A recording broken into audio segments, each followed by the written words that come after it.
ఒకడంటాడు కొండకి నడిచొస్తానంటాడు, ఒకడంటాడు స్వామి మీ హుండీలో 5 రూపాయలు వేస్తానంటాడు. ఇప్పుడు వీటిని మొక్కులు అంటారు. మొక్కు అన్న మాట మీరు జాగ్రత్తగా గమనించాలి. వెంకటేశ్వర స్వామి వారి హృదయం ప్రకారం అయితే వ్యాపారము కాదు. అది పాపము వలన దుఃఖం వస్తోందని వాడు తెలుసుకోవాలి. తెలుసుకుని పిలిచావు పరమేశ్వరుణ్ణి, ఆయన ఏం చేస్తాడు? నేను ఆదుకోకపోతే ఎవరు ఆదుకుంటారు లక్ష్మి? అందుకుని ఉంటాను ఈ కలియుగంలో వెంకటాచలం మీద.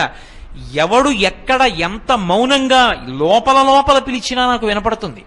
నేను వింటాను, వాణ్ణి ఉద్ధరిస్తాను ఆపదలోంచి. వాడు నా మొక్కు తీరుస్తాడు. ఆ డబ్బు పట్టుకొచ్చి నా హుండీలో వేస్తాడు. నేనేం చేస్తానో తెలుసా?